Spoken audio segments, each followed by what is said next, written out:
Good morning to all of you once again for accountancy class. Yesterday we have started chapter first, that was meaning and objective of accounting. ये हमने शुरू किया था और कल हमने इसकी जो फीचर्स की थी कि फीचर्स है और कैरेक्टरिस्टिक्स है ऑफ अकाउंटिंग। तो पहले हमने जो डिस्कस की थी कुछ चीज़ इसमें रह गई थी, तो मैं उन पिछड़ चीज़ों को साथ में लेकर के उनको डिस्कस करता हूँ आगे। तो ये सबसे पहले कहा था कि accounting is an art as well as science, कि अकाउंटिंग जो है वो एक आर्ट भी है और एक आपकी साइंस भी है।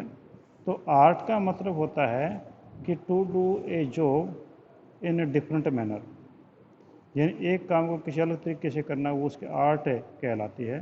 तो अकाउंटिंग जो है वो एक आर्ट है, क्योंकि आर्ट में जो है वो अकाउंटिंग में रिकॉर्डिंग, क्लासीफाइंग, समराइजिंग, ये काम जो है स्पेशल तरीके से किया जाता है और किसी भी तरीके में ये चीज़ें नहीं हो सकती, तो इसलिए आर्ट है।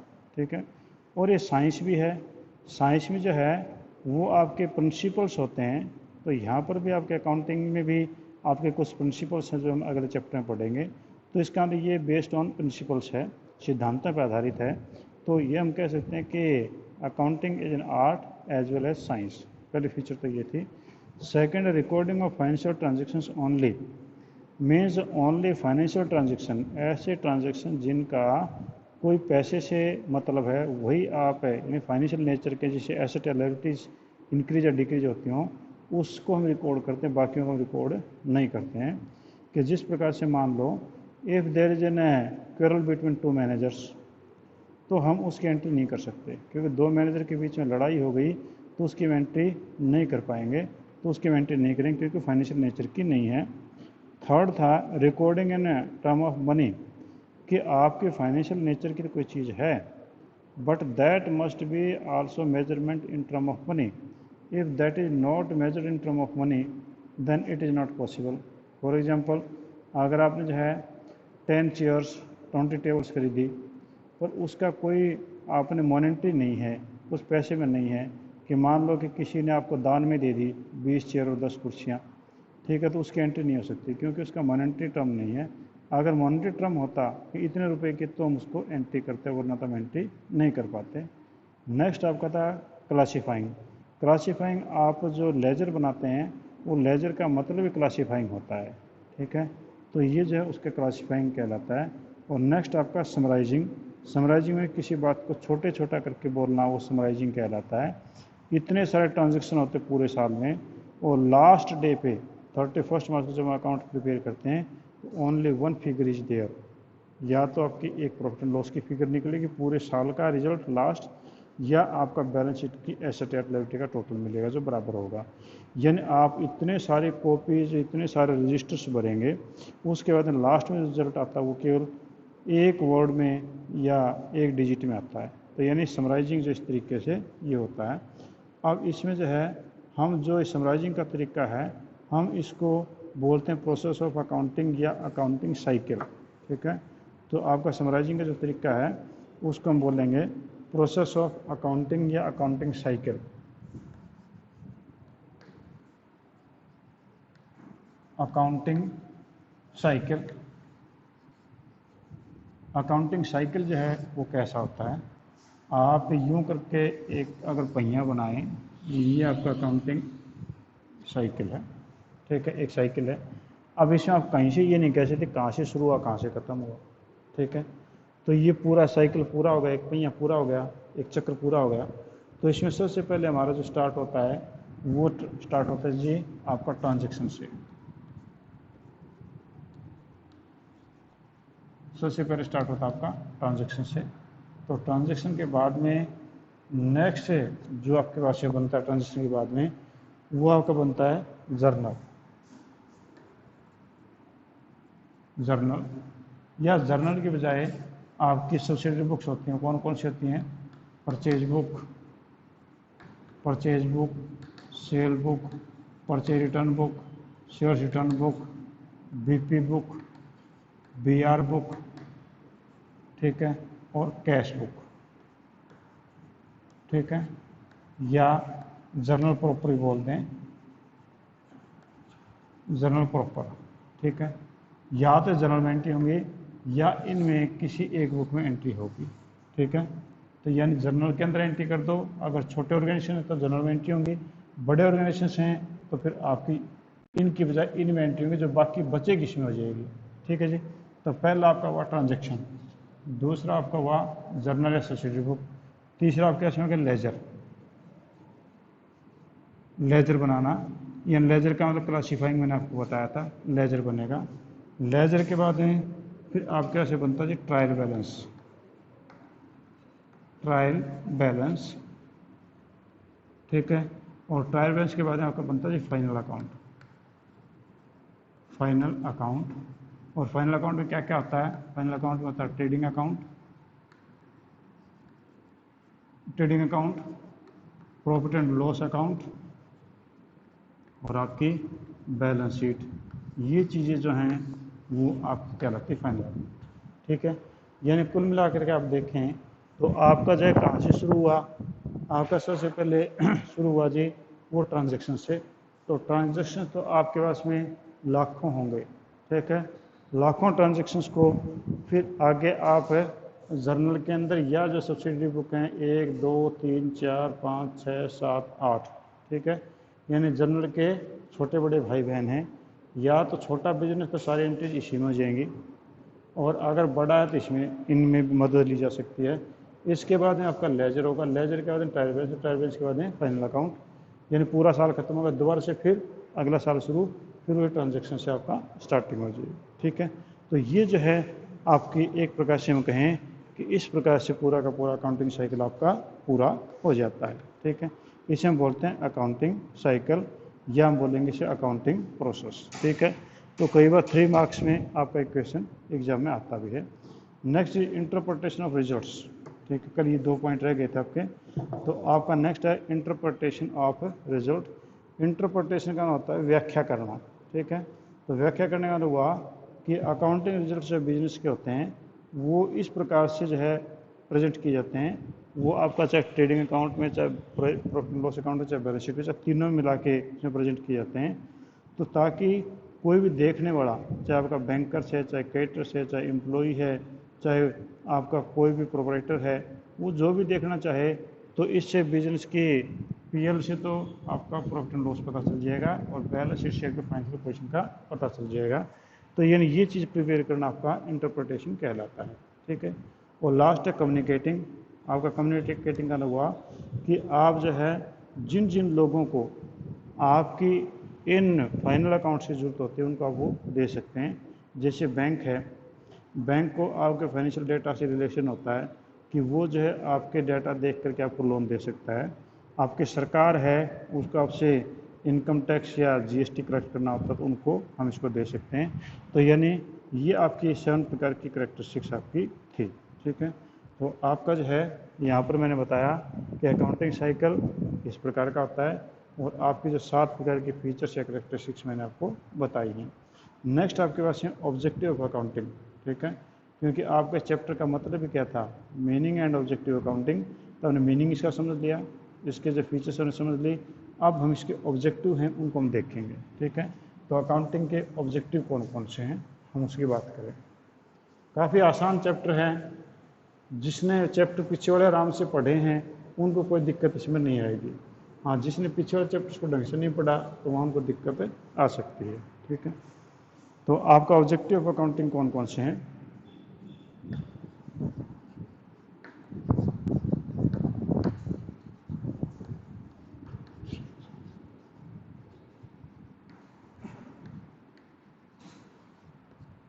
अकाउंटिंग के ऑब्जेक्टिव कौन से हैं? तो पहला ऑब्जेक्टिव है to keep systematic record of business transaction. To keep systematic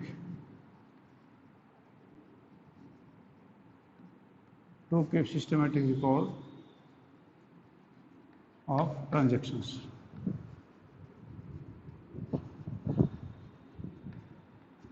transaction का सिस्टमेटिक रिकॉर्ड रखना, क्योंकि आपके जो इतने सारे ट्रांजेक्शन्स होते हैं, आपके एक अच्छा बिजनेस है तो उसमें लाखों ट्रांजेक्शन्स जो हैं वो आपके एक साल में हो सकते हैं। अब लाखों ट्रांजेक्शन को याद रखना इम्पॉसिबल है, किसी आदमी के लिए पॉसिबल नहीं है, और उसमें कन्फ्यूजन भी क्रिएट हो सकता है। तो इसलिए पहला ऑब्जेक्टिव तो ये है कि उनका कंप्लीट और सिस्टमेटिक रिकॉर्ड जो ट्रांजेक्शन का रखना, और वो भी एक स्पेसिफिक रूल के हिसाब से। जैसे मैंने आपको 3 रूल बताए थे, पर्सनल, रियल और नॉमिनल, तीनों प्रकार के रूल मैंने आपको बताए थे। तो उससे क्या होगा कि बिजनेस के अंदर जो possibility of formation of fraud है, कि जो गलती होने की या फ्रॉड होने की संभावना है, वो आपकी बिल्कुल ख़त्म हो जाती हैं। तो इस प्रकार से, क्योंकि आपके जो ट्रांजेक्शन होते हैं वो जर्नल में, एसोसिएट बुक में डाले जाते हैं, फिर उसके बाद लेजर में डाले जाते हैं, तो क्या होगा कि आपकी जो भी किसी ने जानबूझ के गलती की है तो वो आपका लेजर में जाते पकड़ी जाएंगी। तो पहला आपका keep systematic record of business transactions, ठीक है जी। सेकेंड है टू कैलकुलेट प्रॉफिट और लॉस। टू कैलकुलेट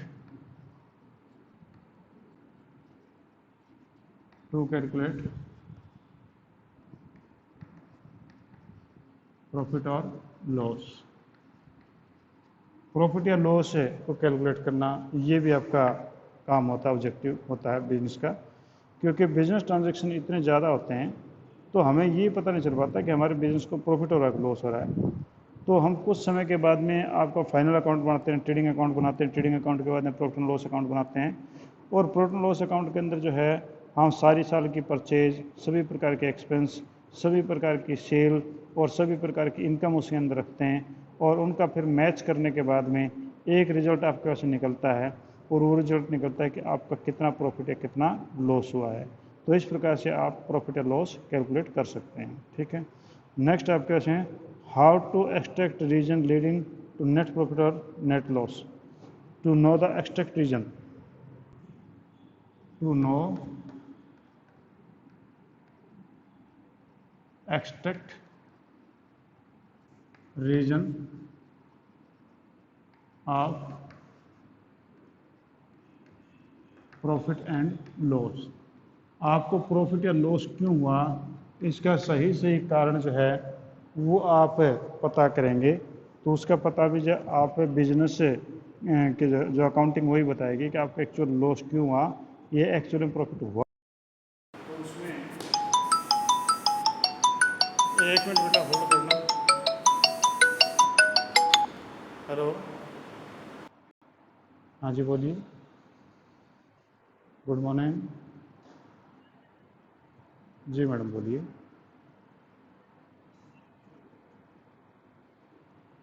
शायद दी होगी मैडम, अगर नहीं दी होगी तो स्कूल में देख लेंगे, और मेरे हिसाब से दी होगी उनका। उसका शायद मेरे को लगता है री था, री के बाद में शायद डीएमसी दी गई होगी उसको। ठीक,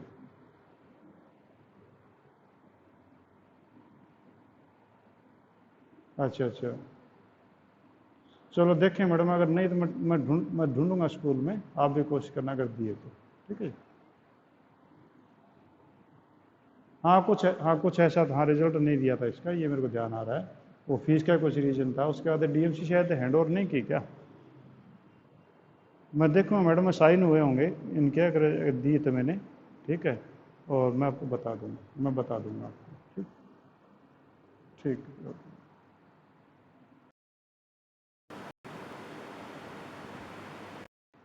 हाँ बेटा, फ़ोन आ गया था बीच में, डिस्टरबेंस हो गई थी, और आज फ़ोन आएंगे शायद, दो चार और भी आ सकते हैं। अभी आवाज़ आ रही क्या, नितिन आवाज़ आ रही मेरी आपके पास में। ओके ओके, क्योंकि आज प्लस टू का रिजल्ट तैयार करना, कुछ बच्चों फ़ोन और भी आएंगे बीच में, डिस्टरबेंस थोड़ी रहेगी, ठीक है। हाँ जी, थर्ड आपके पास में है, fourth sorry, to ascertain the financial position of business. Financial position of business, ascertain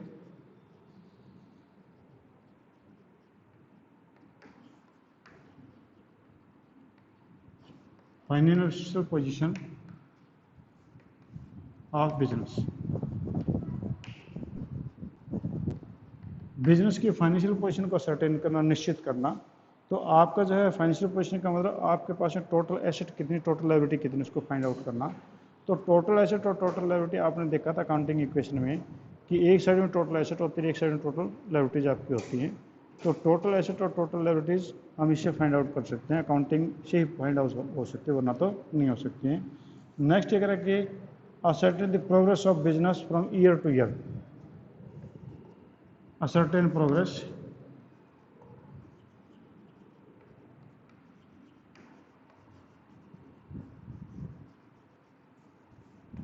of business from year two year. Year two year का प्रोग्रेस का हमें जब बिजनेस का इसी से पता चलता है कि आपने पिछले साल कितना प्रॉफिट हुआ था, अकाउंटिंग से निकला था, इस साल प्रॉफिट कितना अकाउंटिंग से निकलेगा, आगे कितना का अकाउंटिंग से निकलेगा।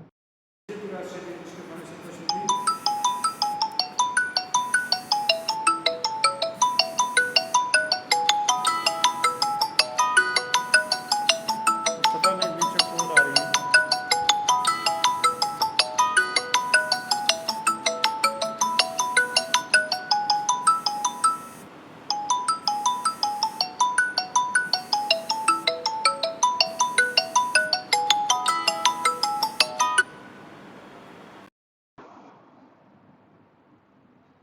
आज बीच में कद कॉल आ रही है, तो बाद में देखेंगे। तो ये करके आपका ईयर टू ईयर प्रोग्रेस जो है वो भी हमें इसी से पता चल पाता है। नेक्स्ट आप कैसे prevent and detect the error and fraud. Prevent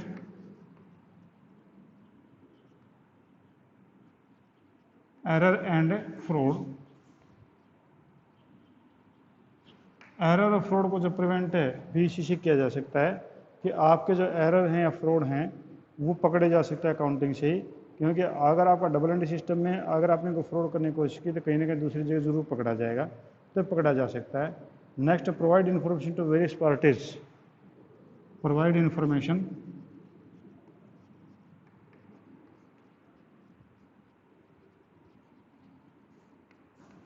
to various parties. अलग अलग पार्टीज को इन्फॉर्मेशन है प्रोवाइड करवाना, ये काम भी जो है वो अकाउंटिंग का ही है। अकाउंटिंग में जो है ये पार्टीज को हम इंफॉर्मेशन दे सकते हैं कि कितना प्रॉफिट है कितना लॉस हुआ है। ठीक है जी। तो ये आपके पास ऑब्जेक्टिव थे आपके 6 टाइप के ना 7 टाइप के। तो पहला आपका था keep systematic record. Systematic record इसी से हो सकता है, सारी चीज़ें इसमें आ सकती हैं। कैलकुलेट प्रॉफिट लॉस निकाला जा सकता है। Know the extract reason of profit and loss का सही कारण क्या था वो पता किया जा सकते हैं। Ascertain the financial position of business के एसेट लायबिलिटीज़ को फाइंड आउट किया जा सकता है। Ascertain the progress of business from year two year जो है बिजनेस के प्रोग्रेस को भी देख सकते हैं। और आपका जो है prevent the error and fraud, जो एरर और फ्रॉड हैं वो भी आपके जैसे बताए जा सकते हैं। और provide information in various parties, और इन्फॉर्मेशन जो वेरियस पार्टीज को हम दे सकते हैं। ठीक है जी। तो आज हम इतना ही करेंगे। Thank you. कल फिर हम मिलते हैं जी। ठीक है।